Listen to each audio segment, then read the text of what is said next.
শীতের সন্ধ্যায় ফুলকপির গরম গরম পকোড়া খেতে কার না ভালো লাগে। যদি মুসমুসে গরম গরম পকোড়া হয় তাহলে তো কোনো কথাই হয় না।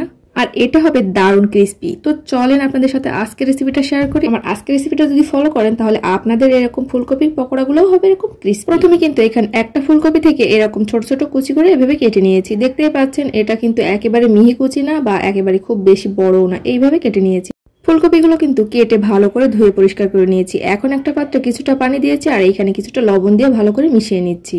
আগে থেকে যে ফুলকপিগুলো আমি কেটে পরিষ্কার করে রেখেছিলাম সেটা কিন্তু এখানে দিয়ে দিচ্ছি। প্রায় 10 মিনিটের মতো এভাবে ভিজিয়ে রাখছি, কারণ এখানে যদি কোনো পোকা থাকে তাহলে কিন্তু সেটা বেরিয়ে আসবে। ফুলকপি থেকে কিন্তু পানিগুলো ঝরিয়ে নিয়েছি।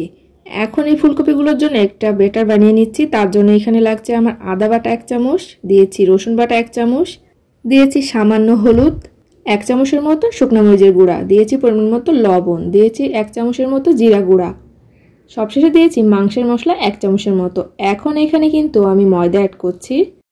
তো এখানে কিন্তু আপনার গমের আটাও ব্যবহার করতে পারবেন বা বেসনও ব্যবহার করতে পারবেন। এখানে আমি হাফ কাপের মতো ময়দা ব্যবহার করেছি, তার সাথে নিয়েছি 2 চামচের মতো কর্নফ্লাওয়ার। এখন এখানে কিছুটা পানি দিয়ে এভাবে একটা গোলা বানিয়ে নিচ্ছি।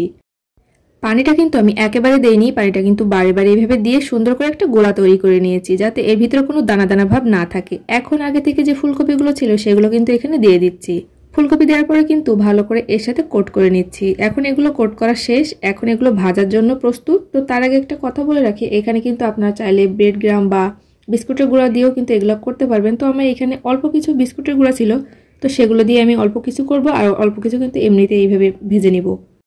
এখন ফুলকপিগুলো কিন্তু আমি এই বিস্কুটের গুঁড়ার উপরে দিচ্ছি আর ভালো করে এটা কোট করে নিচ্ছি। তো এখন কিন্তু আমার এগুলো কোট করা শেষ। এখন একটু ঝরিয়ে এইভাবে তেলের উপরে দিয়ে দিচ্ছি। তেলটা কিন্তু আগে থেকে গরম করে নিয়েছি।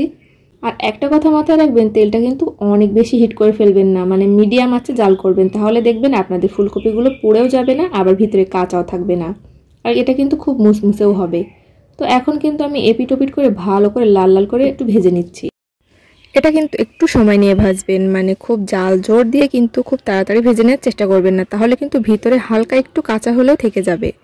অনেকেই কিন্তু আছেন যে ফুলকপি আগে থেকে সিদ্ধ করে তারপরে এইভাবে ফুলকপির পকোড়া বানান, তো সেটা করলে কিন্তু একটু পানসা লাগে। তার জন্য কিন্তু এইভাবে বানালে আরও বেশি মজা হয় খেতে। তো আমি কিন্তু একইভাবে সবগুলো এভাবে ভেজে নিচ্ছি।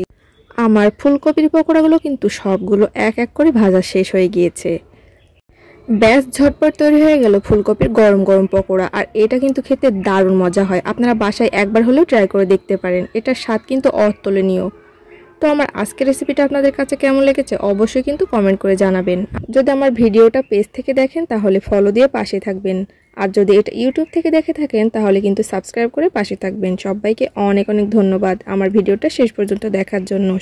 আবার অন্য কোনো দিন অন্য কোনো রেসিপি নিয়ে আপনাদের সামনে হাজির হয়ে যাব। সেই পর্যন্ত সবাই অনেক অনেক ভালো থাকুন। ধন্যবাদ।